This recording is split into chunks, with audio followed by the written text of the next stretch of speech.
Well, welcome everybody. It's great to see you on a Monday. My name is Ann Richmond. I am director of ASU's Sustainable Cities Network and Project Cities program. I want to welcome you to our Climate and Resilience Workgroup meeting for April. Hard to believe we're almost on the cusp of summer. It'll be hot here before you know it. So wonderful. And we have a wonderful presentation today.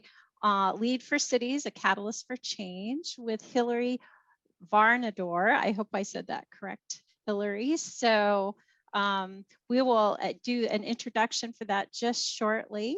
So a little bit of background on the Sustainable Cities Network for those of you that might be new to the organization. It's great to have Ohio, someone from out of state attending, or maybe there's a couple of them.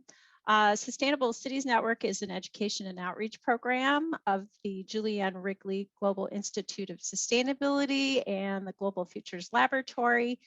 It did start in 2009, so we've been going for, 12 to 13 years. It is a free and voluntary network for local cities, towns, county, and tribal community practitioners to share best practices and to interface with Arizona State University's sustainability students and researchers. And we created our Climate and Resilience Work Group, which is under the umbrella of the network. And it's really so that we can help support communities, particularly in Arizona, in their climate action and resilience efforts. So we want to talk about things like greenhouse gas emissions inventories, vulnerability assessments, action plans, resilience planning, lots and lots of different topics. So yeah, obviously anything that has to do with cities and towns really, really important to our conversation. And so that's why today's presentation is really, I think, important as the LEED for Cities, Catalyst for Change.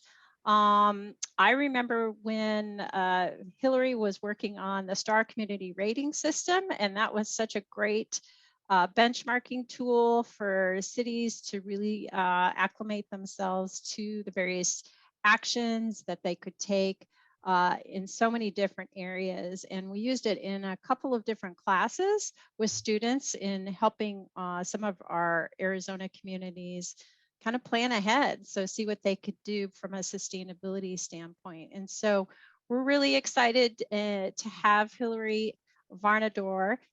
She is Vice President for Cities with the USGBC, which is the US Green Building Council. And just as a brief introduction, she brings more than 2 decades of experience in public administration and nonprofit leadership to her role as Vice President of the LEED for Cities program. She supports local governments engaged in the LEED for Cities certification program. So much of a background. She actually has ties to Arizona. So I'm going to let her introduce herself in more detail and maybe talk about some of those ties to Flagstaff in Arizona, and then she can go ahead and start her presentation. So with that, Hilari, welcome. And if you'd like to introduce yourself a little bit more, we would love to hear, how you have ties to Arizona specifically. I literally have a slide that says my Arizona ties, so we'll get there in a second. But first, bravo. I got my Arizona highways today in the mail, so Perfect. That was Perfect. Good timing. Yeah, well, welcome. Thanks so much for having me. So so right here, right off the bat, there's my email and phone number. If anybody wants to jot it down, we'll come back to it in the end. But I'm really excited to be here today, really to catch up with all of you working across the state. I did mention to Ann that I'm so excited. I actually am coming to Arizona in less than 2 weeks for my kids' spring break. We're going to show my daughter, who's in high school, around. And I will say, I went to NAU and my husband's from Tucson. So you can imagine where we might start, but okay, we'll probably drive through Tempe too. Anyway, my Arizona ties, just a quick background. I did get my master's at NAU in geography.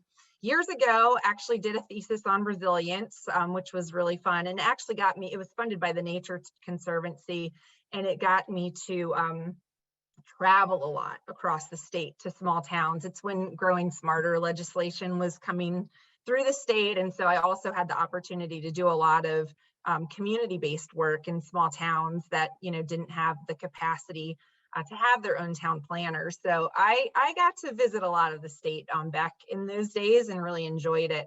My spouse is from Tucson. He went to Santa Rita, and most of my family's in Oro Valley. So we get back to Arizona pretty often, but I haven't been to Flagstaff. So it's been a really long time, and I'm looking forward to that coming up in a couple of weeks. So what I was going to do today, actually, before I switch slides, so I'm going to give, like, I know some of you on the call know a lot about LEED for Cities, and then others, maybe you don't know much at all. You're kind of brand new. I did, while you were introducing yourselves, add a slide at the end for everybody that's not in local government. I will touch on a few things, like I heard the LEED AP, LEED GA conversation happen. I heard some like university talk happen. So at the, like, towards the end, I will take a couple of minutes to talk about some work that we're doing there, and how the universities in particular can get connected with us further. So I'll do like the overview, then we will go like a little bit under the hood, not too deep, but just so you can see inside the program for anyone that doesn't, you know, really hasn't seen the scorecard, or like the types of topics that people delve into when they go through certification. Then I'm also going to talk through like how certification and the results of certification accelerate action, and in particular give examples of like specifically how different places are using it across the process, whether it's through plan alignment, or using gaps to, you know, really get into priority areas that maybe, you know, are vulnerable, and issues that they need to really kind of hone in on. So we're going to talk about all that stuff. And then I also know that some local governments on the call are already members and registered in our program, and some are not. And so I'll also just share a little bit of like just how to get started if you're curious or you're ready to go. So that's the plan. And Anne mentioned STAR. So this is just the big picture. So it's been 15 years actually since local governments came together to build STAR. The concept for a Green City Index was launched at Greenbuild in Chicago in 2007. And that's when, you know, local government associations like the League of Cities and the Association of Counties came together with USGBC and ICLEI and the Center for American Progress to really say, we need to build a common framework, a common language around sustainability. We need standards by which we're all measuring, kind of moving in the same direction. And we need to really push each other. You know, we need a little bit of competition here, so that it's not just the small group of leaders that are doing the work, but that everybody really gets on board. And so it's been 15 years of evolution and commitment to continuous improvement. We've been working with stakeholders to evolve the rating systems over this whole period of time. And so it's thanks to all of you, you know, that have contributed to sustainability leadership and just our field of practice over this time. It's a lot of things have changed since 2007. So I'm going to just obviously focus on where we are today. And so if you have been involved in LEED for Cities, you know that the most recent version of the rating system, which is LEED version 4.1, it was released back in 2019. And if you'd like to get to the USGBC page about version 4.1, the website's at the bottom of the screen. So like looking back to 2019, that's the version that we're in, and I'm going to talk about the projects that have really been focused on the work since then. So kind of stepping back a little bit though, like USGBC has obviously been doing LEED for nearly 30 years and has been working probably with many of you on building level projects. But our vision is to go beyond buildings and to really have the impact globally, to really have regenerative, equitable cities and communities and get to our vision, we really need to expand the work beyond buildings to the city and community scale. And so this is the pictures that are on this slide are actually from our office in DC. And I think ideally, like in the ultimate plan around LEED is that the interior of the building itself are certified to LEED. The district that the building is within, like ours, the Golden Triangle Business Improvement District, is certified to LEED for communities. And then DC, the District of Columbia, is also certified in LEED for cities. And so together, those rating systems have shared goals, shared milestones or guideposts that all the projects are working toward. And together, they can help us get to a sustainable world for all.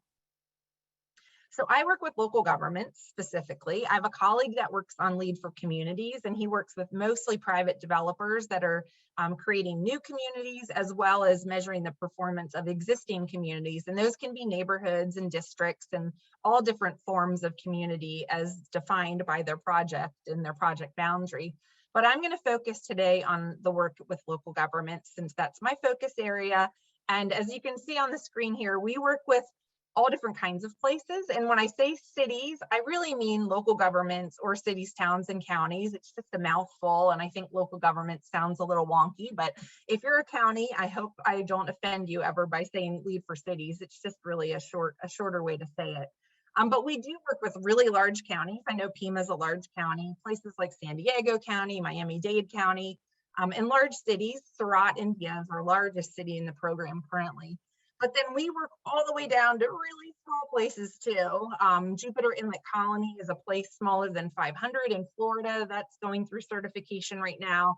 And we have a number of places in like the 10,000 range, that are doing the same thing, really committing to the framework and working towards certification. So just to say, any local government can use this rating system and this framework. So it's version 4.1, as I mentioned, that released back in 2019. And if you do go to our website, where I'm going to show you a bunch of websites through the call.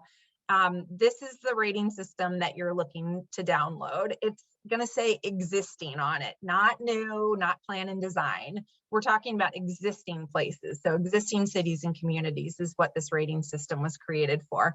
And you can see some of the cities on the screen, just representative of who's using it.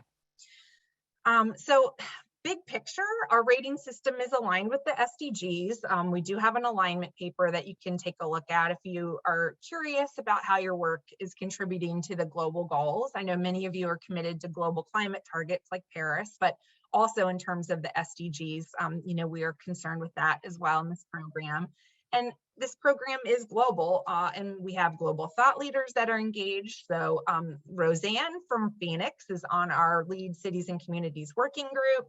She's one of 25 people around the world that contribute thought leadership to the evolution of the rating system, as well as the program overall. And, we really welcome, since you all are in Arizona, you are more than welcome to share ideas with Roseanne, or email her and ask about what the working group is up to and how you can contribute to it. It's great that you have an actual rep in your state. And then our projects are global. So you can see there's a lot of green on the US. That really does represent the 15 years that we were working on STAR. A lot of local governments certified to STAR. And then that transition to them becoming LEED certified as we integrated STAR with the LEED for Cities program at USGBC. But we are building a program that's global and working with places every day, a lot right now in Mexico, interestingly enough.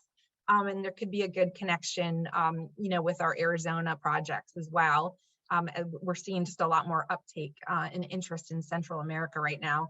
But we are currently at 115 certified local governments. Some have certified multiple times, like through recertification, or they did STAR, then our pilot, and then LEED for Cities.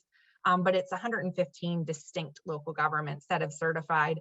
And then we're around 175 that are registered right now. So one thing I wanted to talk about in terms of the kind of global context of the program is also just being connected globally to cities, even those that aren't in our program quite yet. And so, we are building out our program around policy that's broader than green building policy. We do have a strong advocacy and policy team at USGBC that's very much focused on high performance buildings, but the city's program expects to be expanding our work in policy this year. And just a couple of things have contributed to that. I mean, one was the COP26 last year, which I was able to participate in, really making the connection with City of Paris, City of Glasgow, City of Oslo, places that are doing a lot of really interesting work, really setting high ambition around their sustainability and climate efforts. This year, in the next month, actually, I'll be attending the ICLEI World Congress, also to really hear what's going on in Malmö, Sweden, and take away, issues that I hear of there, bring them back and really help to integrate them into the system. I think one big takeaway from COP26 was that, cities in the UK were really working toward a 2030 deadline for their carbon neutrality citywide, whereas a lot of US cities were talking 2050. And just since the COP, you're already seeing places like West Hollywood and, other places around the country that are really ramping up their efforts and trying to find ways to get to carbon neutrality faster at the citywide or jurisdiction-wide, that perspective by 2050. So that's something that we're tapping into, and also just through the innovation section of our rating system, trying to, get folks to really talk about things that they're doing that are kind of beyond the scope of the rating system to help us really evolve it over time and keep moving, because this field of practice is definitely moving quickly. I'm going to sit on this slide for a minute so you can digest it. I mentioned LEED version 4.1 went out in 2019. We have a lot of projects that are in the process of certification, maybe, I don't know, 80 or so, but we do have 24 certifications to date. And Santa Monica to your west is our first and only platinum so far, but we do have sort of right behind them, West Palm Beach of 73 points. They're the closest gold. So most of our projects are actually getting to gold. All of them in Florida have reached gold, interestingly enough. We have, I believe, I'm looking to my chart, 2 certified, 7 silver, I think 14 or 15 gold, and 1 platinum so far. And I expect that when we're about to get to 25, my technical team is working on more of a data report that we would be able to share, like what we've seen in the first 25 certifications. So that's going to get a little bit more into the weeds about overall sustainability performance and areas where our projects are really doing well, some of the gaps that we're seeing across the rating system. I can touch on some of that today, but I expect that we'll have a report coming soon enough that's going to share a little bit more insights about what we're seeing in this big first wave. On the left-hand side of the screen, that's a snapshot from a new website that I'm going to share a little further in the presentation. We have a LEED for Cities local government leadership program that brings cohorts of cities and counties through the certification process together. And you can see that Phoenix, Tempe, and Tucson have all participated or are about to participate in that program over time. And then you can see who's been certified so far. So these are mostly, these are actually Chandler and Tucson certified to STAR, so a while ago. So did Phoenix, but Phoenix also went through the LEED for Cities pilot and certified in 2017. And then everybody else that's listed is considered a registered project. So I don't know, I did hear, well, Flagstaff's on for sure. I don't know if anyone from Coconino, Peoria, Scottsdale, or Sedona are on, but if you are, we're gonna talk about what you can do in a little bit here, just in terms of getting started, because you do have resources available to you. But there's a lot of places not on the list. So Pima County, actually, the county, not the council of governments, but I know you've been doing work for a really long time, actually did a sustainable action plan for my county's operations in maybe 2008 or 2009 based on Pima County's work. So it'd be great to work with the county. We did just have a question come in from Gabe, and I can give voice to it if that makes sense, Hilary. Yeah, go for it. So Gabe from Sedona, hi Gabe, and feel free to follow up. Just turn on your camera if you'd like. But Gabe said, from what I've seen, a lot of the prerequisites are per capita metrics. Sedona's small, under 10K, but gets a lot of tourists, 3 million a year. So a lot of their metrics are high per capita. Would that be a barrier for us? And I appreciate this question, right? Like a lot of Arizona cities, right, have big seasonal changes, have big tourism numbers, etc. Thanks, Gabe. It's such a perfectly landed question, because I'm like actually going to show those performance metrics in 1 second. And yeah, Gabe, you will be happy to know that it actually goes the opposite way. It's in your favor. It's not against you. And that's why probably we've seen the Florida cities do so well, because they're including tourism in their per capita, and it allows for when they do their division, their numbers are a little better because of all the people that visit them. So I'll show you that in 1 second. So under the hood, the big picture, and then I have a slide with those indicators, and I'll stop on it to get to Gabe's specific point. So this is the scorecard for the rating system, and a couple of things I want to point out. It's a holistic approach to sustainability. It really is. It's not the Green City Index that was the original intention. In fact, STAR wasn't either. It was very holistic and looked at the 3 pillars equally. We brought that into the LEED for Cities framework, creating new categories that were not in LEED before, like quality of life is a brand new category that addresses like about 4 of STAR's categories are squished into quality of life. So you've got health and safety, equity and empowerment, education, arts and community, and the economy and jobs category, if you're familiar with STAR at all. But those topics are all in quality of life. You have social equity and things like resilience kind of weaving throughout the rating system as well, but they get, very targeted and for specific in quality of life. Since Gabe brought up prerequisites, there are 2 types of prereqs that you're going to see in the rating system. And I'm going to speak to both, but just while we're on the scorecard, you'll see that some categories have prereqs, but not all.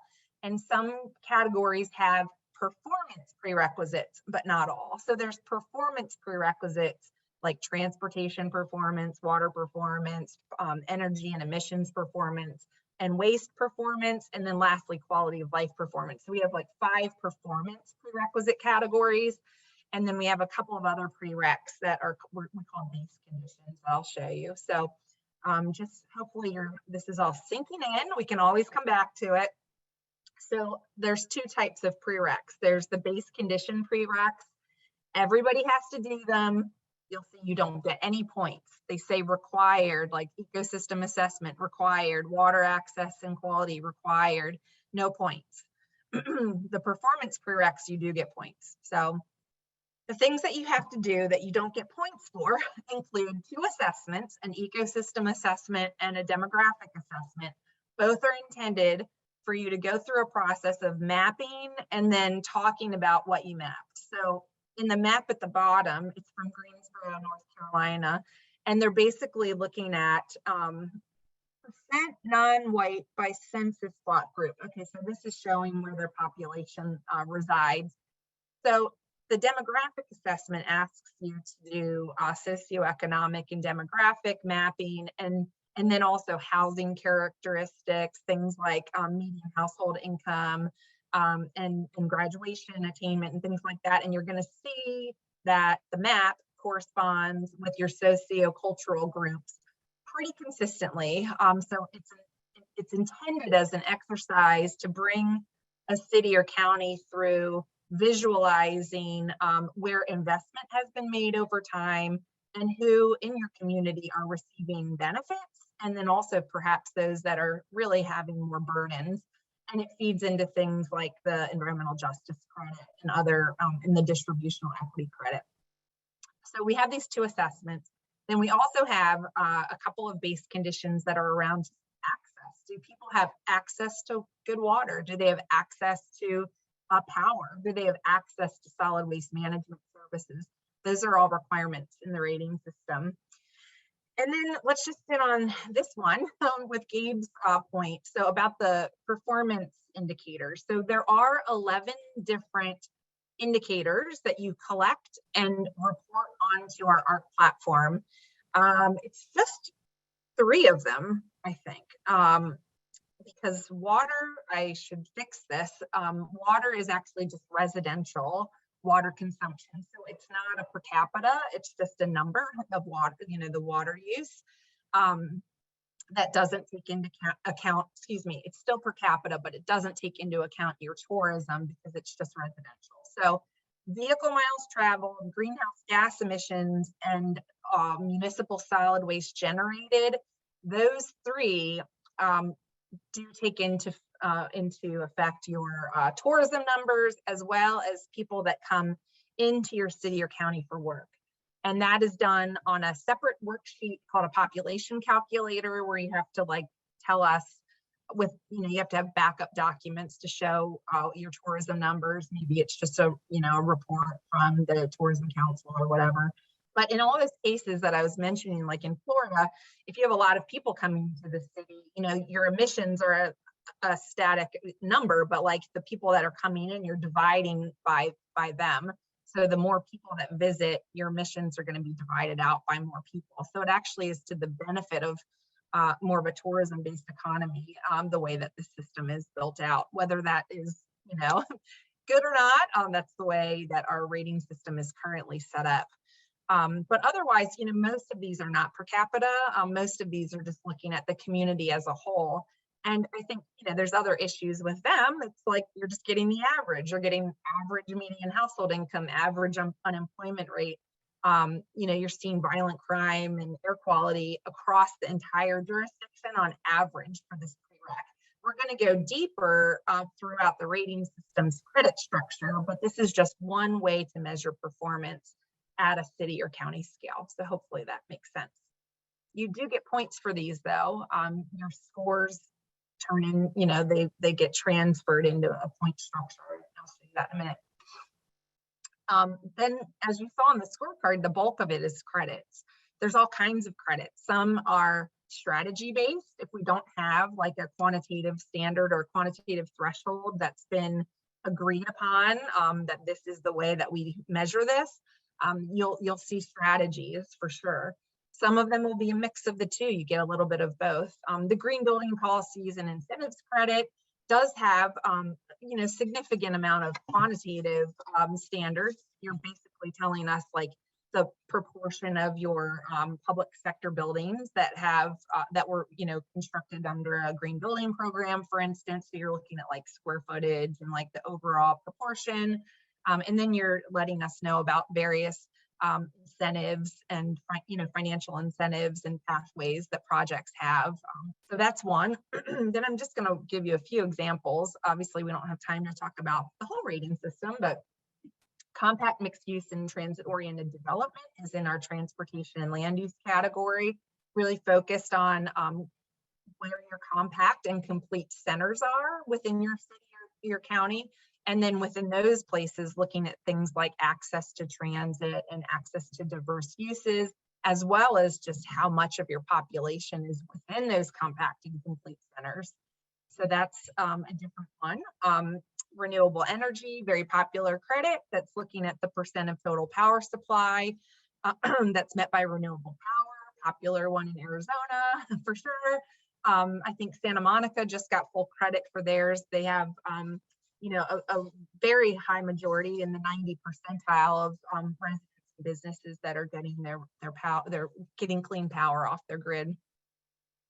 Green spaces is looking at not only the acreage that you have in protected space in public green spaces, but also the distribution of that green space. And so this map on the right-hand side of the screen is from Royal Oak, Michigan, where they definitely met the threshold of 70% of residents within a half-mile walk distance to green space, but they did identify that those individuals that didn't have access happened to also be people of color in their community. And so they've prioritized capital improvements projects in those neighborhoods to not only increase the overall number closer to 100%, but ensure that certain sociocultural groups aren't left behind.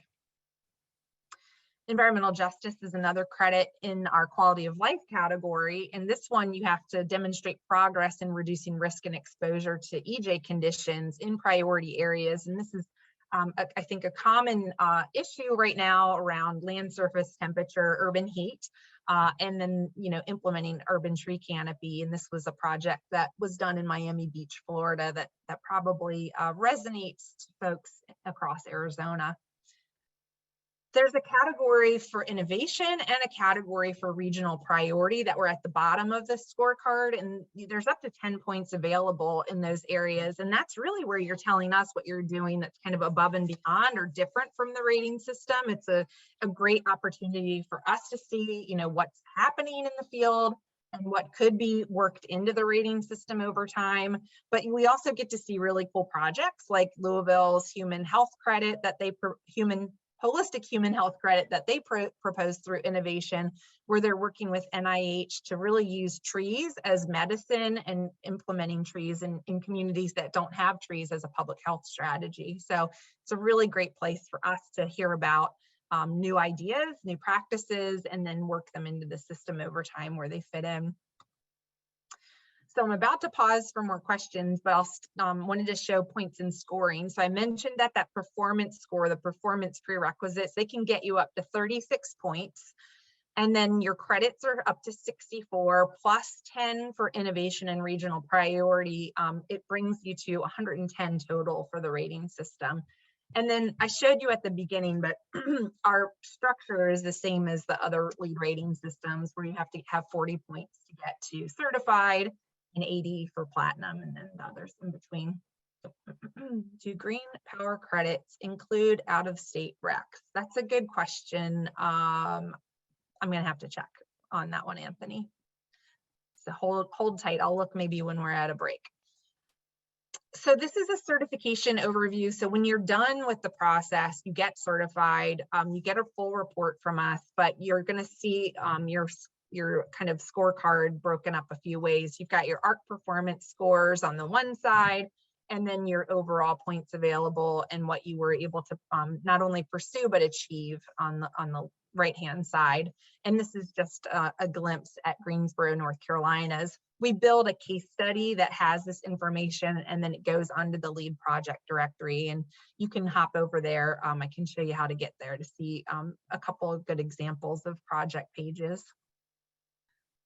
Okay, so I'm going to shift into this story of how projects are using the certification to really accelerate action. And it's really fun to see, unlike buildings that build to LEED and get the plaque, our local governments are obviously already there. And so this really is a commitment to continuous improvement. It's really the long game.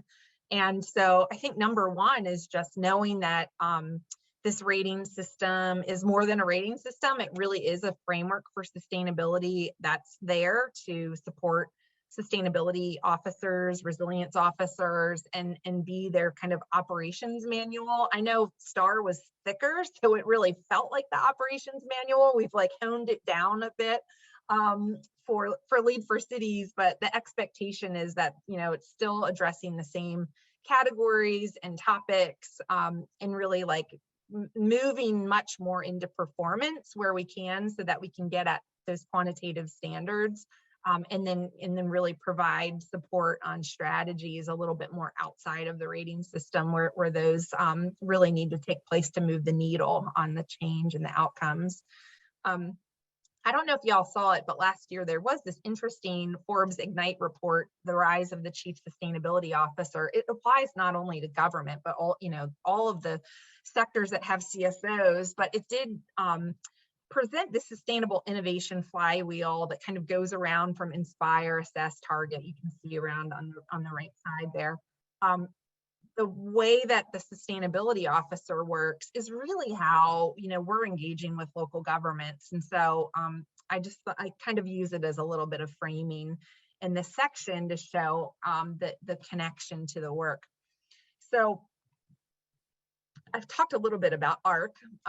We do have this platform where all of the indicators are input and then you get a score. And this is just a glimpse at the city of Sapporo, Japan's ARC dashboard for quality of life. And you can put your data in. You can go back as far back as you'd like. They went to 2011 so that they can see how their quality of life score is changing over time. So one of the kind of value adds is this ability to benchmark your performance, compare with peer cities, and also commit to that change over time. Like really watch how your trend is improving as you make, as you implement different, projects or initiatives or what have you. So many places for so many years have used the framework to help shape their local plans, whether it's the sustainability or climate action plan, or in the case of Las Vegas, their 2050 master plan. And we did put out last year this LEED for Cities guide to integrating sustainability into planning. It's a great resource that has really fantastic case studies of, I think, maybe 9 or 10 places that have used LEED for Cities, the framework, in different ways in their plans. But it's a really good publication to check out. We're also seeing places that might not be ready to certify, like San Pedro Garza Garcia in Mexico. They weren't quite ready, but they wanted to get their local plan aligned first so that they could really get the local support to take it forward. And so I was really pleased to see they registered at the end of last year and are now pursuing certification because they had that plan that was, adopted locally, that did say, we need to move forward with these things. And now they're really finding the local support to take it forward. As you go through the process, you're going to find strengths and opportunities. You're going to find weaker areas or gaps, areas that you really could do a lot more work in. Maybe that wasn't a focus, or maybe it's just an area where you just are scoring lower. Those results really do help to then help you come out of the process, bring people together around what those gaps are, and then influence different things. It could be the budget, like the CIP I mentioned. It could be new codes or ordinances. It could be a policy that needs to be adopted to make a change. And in this case, you can see Greensboro again, where they, in gray, are the points that they missed, and they are honing in on how do we take those forward. Even in the process, they had a food waste composting gap, and they had to take it forward before they certified to get their sustainability action plan amended to actually address food waste. So that was actually a really important result in process that had to happen. Anne asked about the certification process and how long it takes. So it does depend a bit on the individual city or county and their process. We're finding that a place that's coming to us ready to go, they register, they know that they're coming to get certified and move it along, they're going to take about 2 or 3 months getting organized, 2 or 3 months, probably 3 or 4 months, I should say, doing the data collection, connecting with people, bringing it all together, getting it ready into the application in order to submit. Then they're going to submit their application, and then we have initial and final review, both taking 5 weeks each. So for example, if you were to start at the beginning of the year in January, you might start data collection by March. From March into the summer, you're going to be working on your data collection and working with people to gather it and get your application ready, submitting by August so that you could be certified, within the calendar year. So it could take up to a year. It can take longer if other things happen. So most places are coming focused on, we're coming to get certified, but a lot of things can happen along the way, like staff can transition, or there could be a global pandemic. Baltimore had ransomware attack and lost everything. So all kinds of strange things happen that sideline the process. But I thought, yeah, about, I would say a year is what we really count on or plan for. Okay, so let's see. A couple of other things here about accelerating ambition and action. So I think something that's maybe underplayed a little bit are some of the co-benefits of process. So many people want to know, like, you know, how far are we to carbon neutrality, or, you know, where are we on this like threshold, for instance, in terms, you know, whatever the topic area. But sometimes what's happening as just a place commits to certification and goes through the process really is going to open up so many other opportunities. So just that breaking down silos, so like talking about these issues outside of your normal report, outside of your normal department, can really help to institutionalize sustainability. And that in of itself can really accelerate momentum, and certainly empowers champions, right? It gets other people excited that want to take on the work and lead it with you. So that it's a big deal.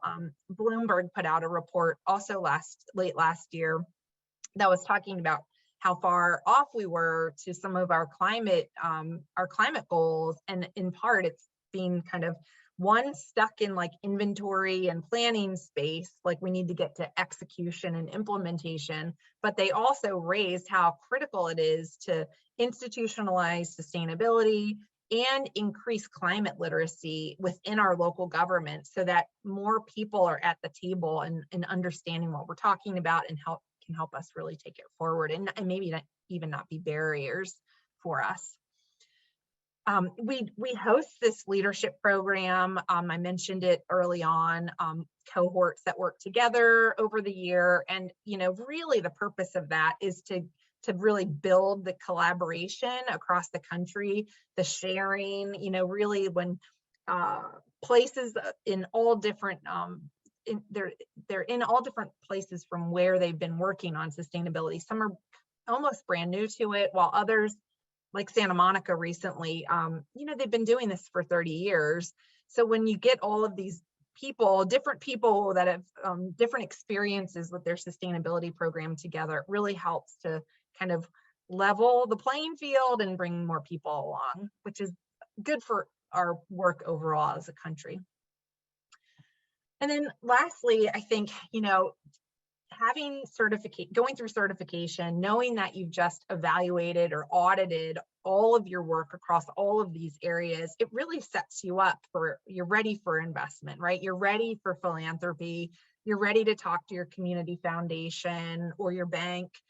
You're ready to talk to new businesses or corporations that are looking to come to your city, because you're able to say, like, we are demonstrating leadership in sustainability. We are committed to this work. We are really paying attention to overall risk, and, you know, you should come here. So the community foundations, philanthropy, they're going to see that your priorities line up with their priorities and find areas to fund. Places like Panasonic and Amazon, you know, they're going to locate to your cities because of your commitment to the work. So there's huge benefit just in the leadership that comes with participation, and also, of course, advancing the work over time. Okay, I see some more things in the chat. Yes. Yeah, there's a question in the chat from Anitra Pickett. She says, I'm wondering if there is any literature or research to assist cities with streamlining integration of LEED for cities with green building codes such as the IGCC. I'm not really sure. So like basically we have the green building policy and incentives credit, which is really just getting a sense of what you already have in place, what you've adopted. But then beyond the rating system, you know, it has its limits. We connect our projects directly with our advocacy and policy team, who are like super deep on green building codes. And they work with both local government, but also state and federal, and are tapped into, you know, all of the activity that's happening around the country. So for instance,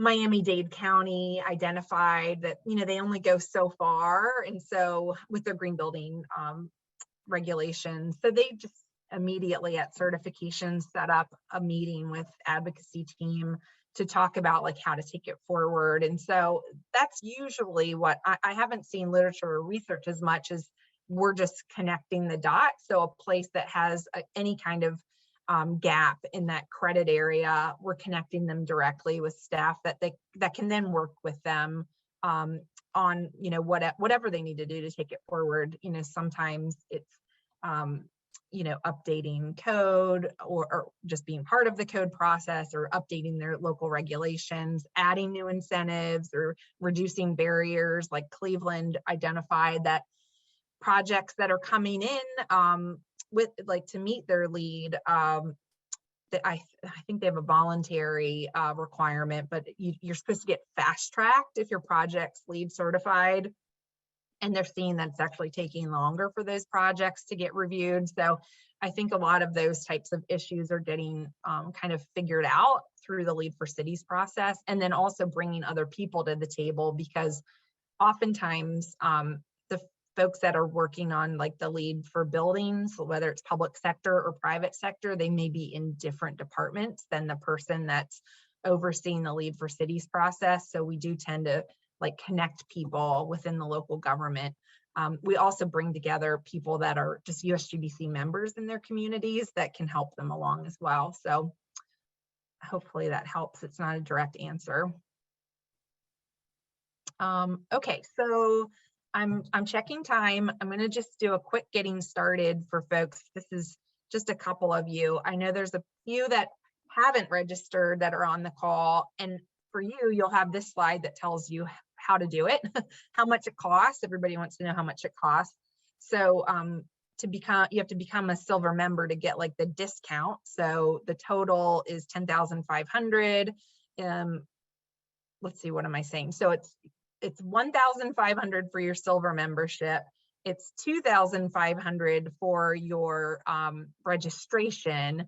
And then eventually you pay $8,000 to certify. So if you were just paying it, you could pay it separately. You'd pay silver membership, then registration, and then, you know, almost 12 months down the line, you would pay your certification fee. You don't have to pay them in a lump sum. So those are the fees to participate. And then once you're registered, you don't register again. So like Phoenix, for instance, since you're on the call and are up for certification soon or recertification, you would just pay $8,000 to have review done whenever you would submit again to be reviewed. You don't have to pay to register again. And you can maintain your membership however you want to. There's all the USGBC benefits for membership, but it doesn't affect LEED for Cities after you've done that initial registration. And so this is our homepage. If you're interested in registering, you would go under marketing materials and then hit how to register. And there's a little document that walks you through the steps. If you're already registered, and I'm not sure if there was anyone, well, Flagstaff, you're an example. So if you're already registered like Flagstaff, well, you don't have to pay for anything right now. You're already registered. So you already have access to our staff. We can help you get started whenever you're ready. We have a lot of resources already ready for you. You do have free access to the ARC platform to start putting those 14 indicators into ARC. You can do that immediately and get your performance score and just see how you would do, how you benchmark with others.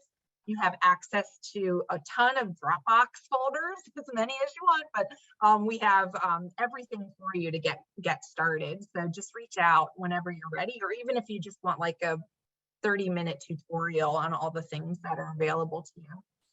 And again, the homepage, because in addition to the marketing materials are all the other things like the rating systems, the scorecard, all the publications and how-to guides that I've referenced. They're all at this website. And if you do hashtag tools, it gets you to the bottom of the site, which is this little screenshot. You can see we have free on-demand education and a number of, it pretty much gets you to all of our resources. One of which is our events. So we have a LEED for Cities showcase this year. It's happening every other month. So you can connect to our events and just hear what people are doing. We're going to talk to global cities that did our LEED for Cities pilot in May, and then hear what they've been up to since.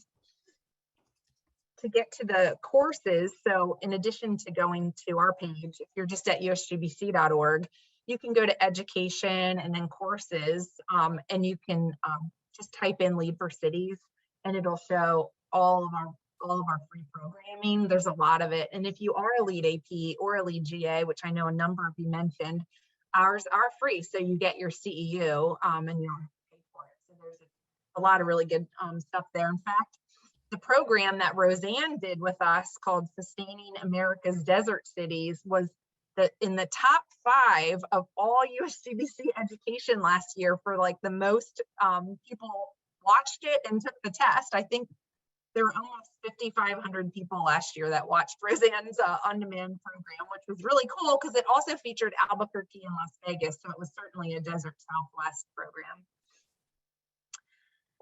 And then I mentioned that I'd talk a little bit about the non-local gov resources. So we don't have like the LEED AP for cities and communities yet. That follows when a rating system, ours is officially considered in beta. That means that it hasn't had the USGBC member vote and gone for public comment. We do this whole process to like approve a final rating system. And so we are officially still testing it. So we are really taking feedback and evolving it pretty heavily right now compared to probably other points in time where it'll just kind of stay the way it is. But this is an open feedback period. Because of that, we don't build out things like a LEED AP because it needs to be final content. So we are expecting to see a kind of evolution of our rating system this calendar year, and possibly the member vote would happen next year. But there are some other, the LEED steering committee is looking at kind of all the LEED rating systems right now. So we should have some scoop, you know, before summer about kind of where they're all going in terms of like, is version 4.1 going to go for vote, or are we going to update things significantly and go to like a version 5? So that is in discussion right now, and we should know by June. But because of that, we don't have a LEED AP yet, but we are close to having an advisor certificate that's more public. There is a LEED for Cities and Communities advisor certificate exam on the USGBC website. You could probably find it somehow by a search. We're not promoting it much right now because we are waiting to get some other final approvals on the training content. And then you would see some updates about that being available. It would have 2 4-hour blocks of training, and then you would take the test to get the certificate. That is of interest to students especially, but also consultants. That feeds into this concept, LEED for Cities Studios. So we are working with a number of universities already who have, maybe they have a studio, they have a class that's set up like a studio, and their students have selected a project that connects directly to LEED for Cities or LEED for Communities, and they're just taking it forward. Some are also interested in like actually supporting a city or a project as they get certified and like doing some of the data collection for them. There's a couple of different ways that universities are working with us. Utah State, for instance, they've been doing more recently, they've been doing more feasibility for places like Salt Lake or Logan or little towns like Ivins, where they're looking into like 2 or 3 categories for a city, and then they present to the mayor as like their culmination of the project and say, hey, we did all this research, and our recommendation is that you should go get certified because it looks pretty good.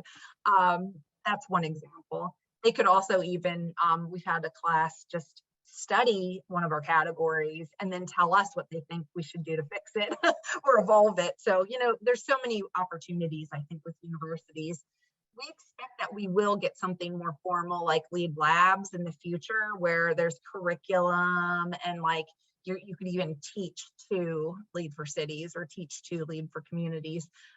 That's done with the buildings rating systems, and is almost like career pathways too, where they come out of it able to take the different LEED exams and things like that.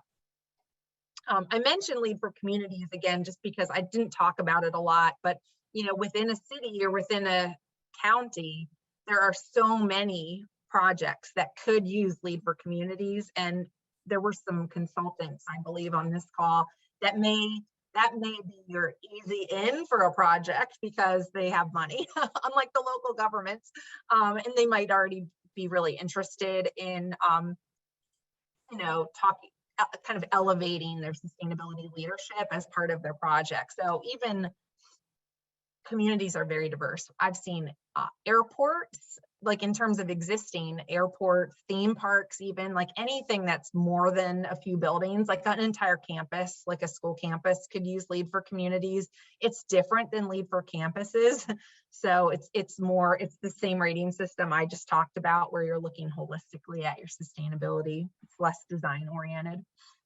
So, all right, well, here are my questions. So maybe I'll have some questions for you. You all have some questions for me, but I was just interested in what the folks on the call, like what their sustainability and equity priorities are.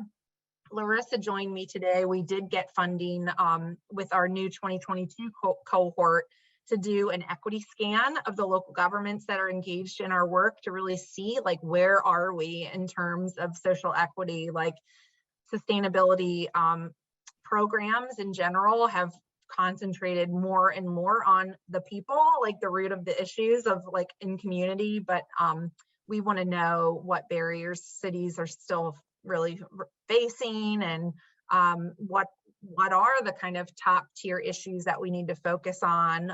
Is it the investment in neighborhoods that haven't seen the dollars over generations? Is it breaking down institutional barriers? Is it things like hiring practices and internal stuff more? So we're going to do this scan and really get a better understanding of the issues on social equity. And so that's going to be a big part of our work this year that we'll be reporting out on. But anyway, curious about what's going on in Arizona in general, what challenges you all are facing, and then certainly how I can help and how USGBC can be a resource. I was going to say, Jenny, do you want to start off maybe the city discussion so various cities can answer Hilary's question? And by the way, thank you, Hilary. That was amazing. That's a lot of information to cover. Hopefully, it's too overwhelming. And Anitra, no, not Anitra. It was Anthony. I will get at your question, but I might have to answer you in email. Okay, that's good. Thank you. Hilary, would you mind putting it's technical, so I want to make sure I answer you right. Go ahead. Would you mind maybe putting a couple of those questions in the chat just so we can see? I like the faces, everyone being able to see faces. I know.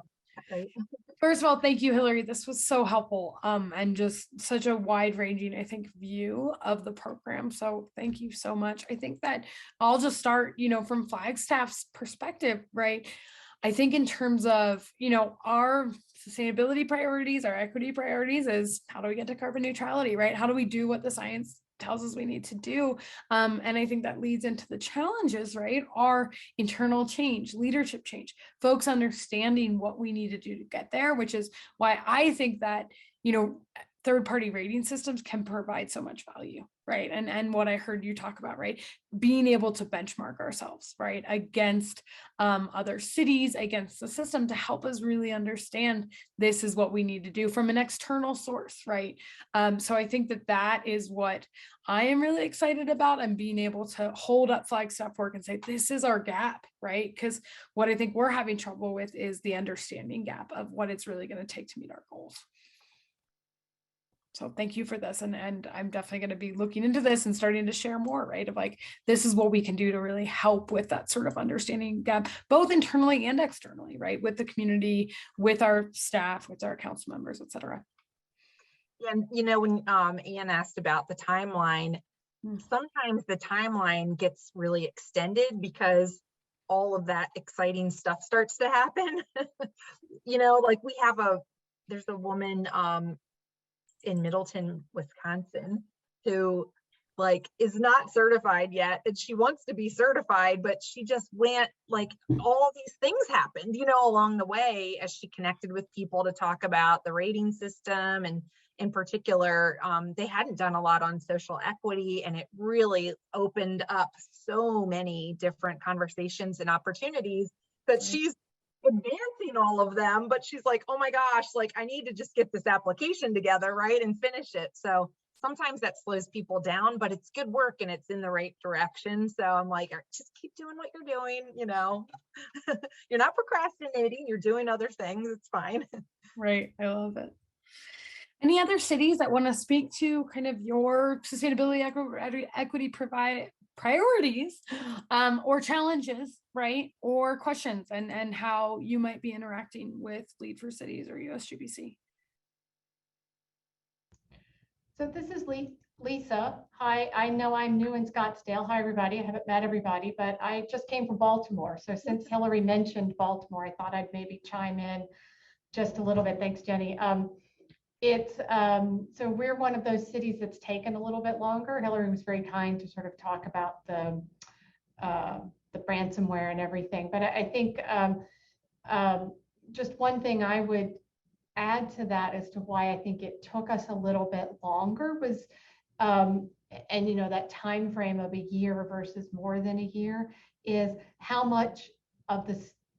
what percentage of time for that staff person who's the lead, like what percentage of their time do they have for it? And that was a challenge that we have that I didn't have when I was there, somebody who could really make that the majority of their work. And I think that meant that she was repeatedly sort of picking up the work and then putting it down and then picking it back up. Where was I again? Putting it down. And so, and Hilary, if you said that and I missed it in the call, that would just be one other sort of challenge that I think Baltimore faced in that. And as I know in my role, I'm thinking about what we do about LEED for Cities. It is about what can I find? You know, how can I get that sort of that threshold on somebody's time?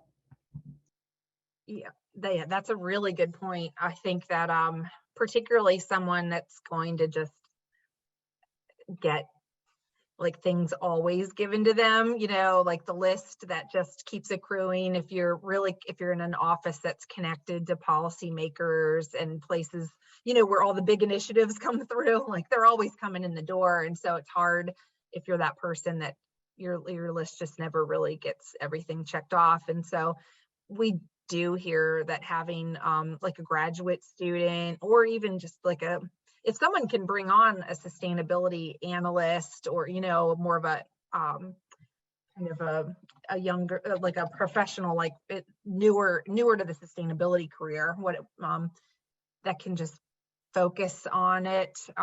It's not a full-time job, but it is a full-time like commitment in your mind. If you lose sight of it, or if it doesn't have a place on your work plan, yeah, coming back to it can be frustrating, I think. And then you start to feel like you've procrastinated, and then there's just all those feelings that are just frustrating. And that's not, you know, what we want. So we do try to talk to folks about who's on the team at the beginning. Do you have the support that you need? And frankly, a lot of this can be done by a student, you know, whether it's an undergrad or college or grad student.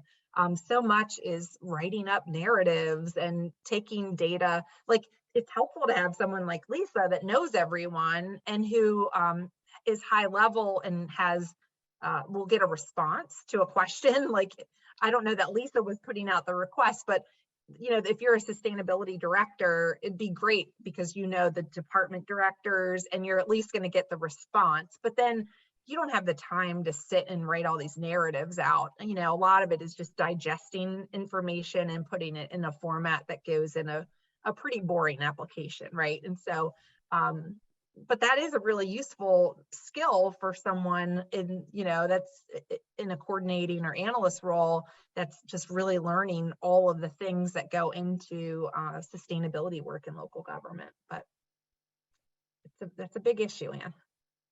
Or Lisa, excuse me. Thanks for sharing that. And yeah, welcome. You're in Arizona now. It's cool. Yeah, we're excited to have Lisa join the city of Scottsdale. I'm not sure she's had kind of the formal introduction to everyone. So welcome. Thank you. Yeah, I well, have other things on your agenda, but this has been really helpful. yeah, and I would like to put in a plug for our state universities, not just Arizona State University, but Northern Arizona University, NAU, and then of course University of Arizona in Tucson, because they all have very talented students that I think really need this type of training, particularly if they are going out to serve their local communities and become employees of communities at the local level, even if it's associate organizations. This type of training is incredibly helpful. And even here at ASU, we have a program called Project Cities where we're trying to solicit local projects from communities and have students capstone studios, and then of course by class that can actually work on city related projects. So this could be one of those city partner projects that students could work on and actually help write those narratives and collect that data for communities. So that might be an opportunity to consider. We'll have Hello. to talk about it. In Florida, where we do have a number of universities engaged, they have started to fund a few interns that are then also supporting the cities and counties there. So we could certainly bring some models that are working to Arizona. Awesome. Great. Anthony, you had a question? No, it was about Lisa. I just want to make sure. I thought Lisa was introduced to SCN at some previous meetings. Is that true, Ann? Didn't that happen? Yeah, that was actually through our steering committee, but not Oh, to kind of the oh. overall, all the communities. Okay. So, Yeah, there's so many committees. yeah, exactly. Yeah, so Lisa started now. I guess you're in your third or fourth week now. Fourth. Yeah, 4. So yeah, she's getting the swing of things. And Lisa, do you, other than being from the city of Baltimore, would you like to say anything else?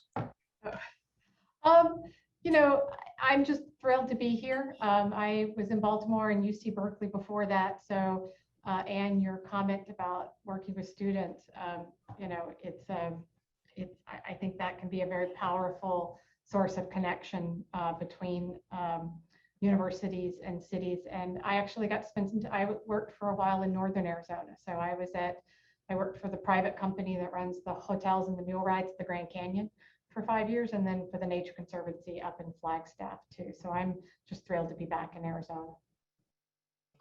And it does look like I got one more question from Bethany. She was just asking about the label certified. So certified is the first level. So you have to get to 40 points to be certified, and then it goes silver, gold, platinum. So certified has completed the entire process. If you go to our website and were to look at the places that are already certified in our program, there are a lot of certified places that came in with the STAR to LEED for Cities transition. So a whole bunch of them. So since they had certified to STAR, and like Baltimore is an example that would be listed as LEED certified, they were a 5-star in STAR, but we weren't really able to figure out like what was comparable because the rating systems were different. So they all became LEED certified and then would be able to move up their level when they come back through the new rating system. Thanks for your question. Any other final questions for Hilari? Hilari, thank you so much. This has been so much great information. Yes, thank you so much. Really appreciate your time.